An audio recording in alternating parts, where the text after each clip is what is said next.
Hello again. I'm Professor Taylor, or you can call me Gilbert. Welcome to Old School Jiu-Jitsu. Today, this will be lesson 2 of the fundamental instructional series that I'll be teaching you. We actually started with a basic side control. From here, I'm going to go to a transitional method technique I'll teach you next. But before I do that, I was thinking about this since I made that last video, is that I want everybody to understand that when you're conducting jiu-jitsu, understand that part of the actual role or the control of your opponent is distance. It's like that with any martial art. And in jiu-jitsu, it's really the connection that you have with your opponent. I always teach my students, especially when I'm teaching self-defense, that you want to initiate, if possible, the connection as you flow with your opponent, because it's the connection that you control that will really control the outcome of the match or the incident or whatever it is. So understand that when you have connection with your opponents, you want to be able to control that and manipulate that. So hopefully, unless it's a situation where you really can't control based on size, weight, and everything else, you'll have the opportunity to be able to control the connection, the distance with the situation you're in, with either the role or the incident or whatever the case may be. So with that being said, let's begin the transition. So,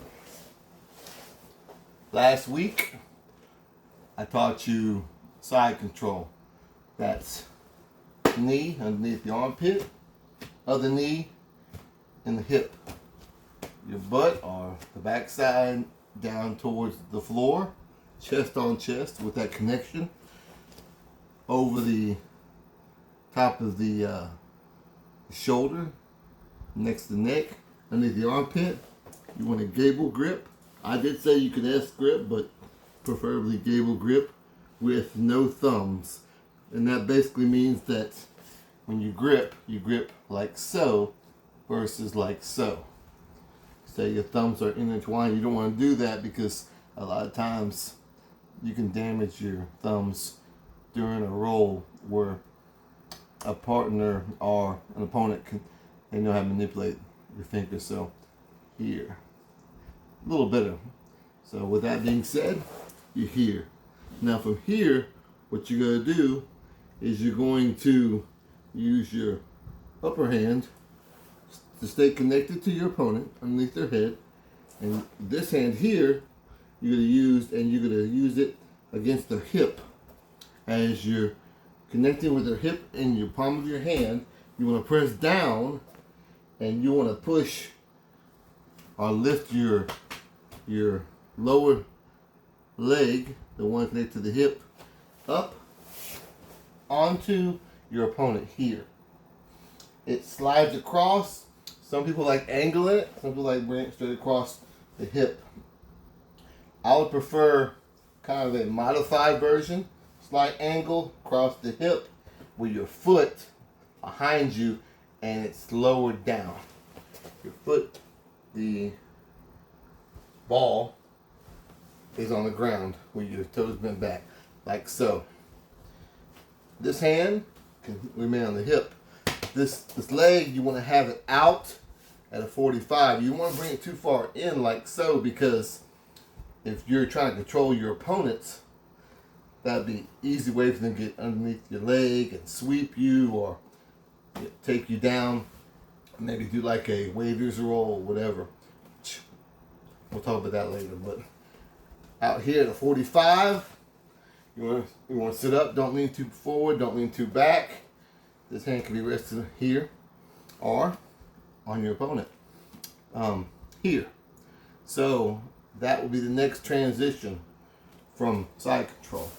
So once again, you're here, boom, boom, and you bring your hand down to the hip, slide it across, sit up, and you're here. And this would be knee on belly. From knee on belly, we're going to go into what we call a full mount position. What you're going to do is from here, you're going to place this hand on the ground next to your opponent's head. This hand next to the other side of the head.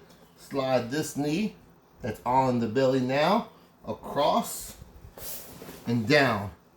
From here, you got both legs firmly against the ground.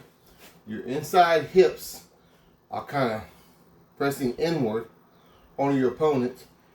You can have your toes back, and you can either have your toe, you can either be on the balls or you can be on your toes here. But when you get this position, make sure that you stay low. I'm up high right now to teach the video, but in a roll or in a transition, when you transition, you want to stay low. You want to have the chest on chest again. You want to have this hand out here, this hand out here for a good base. That way you can kind of move in accordance to your opponent, because believe me, when you get your opponent to this position, they're going to start squirming like a fish out of water, and you want to be able to control them. So then at that point, you're going to actually widen your knees slightly with your heels kind of press against your opponent's torso. You're here, boom. This helps lower your stomach, your behind yourself, and you're here. And this is what we call a full mount position. 4 points. 1, 2, 3, 4. Okay, so back to knee on belly. So we're here, knee on belly. From here, boom. 1, 2, 3, 4. So you see what I did? I was here. 1, 2. I slid that knee in. Touched my opponent. And then slid both knees down, widen them slightly. And now I'm down here. Hand out.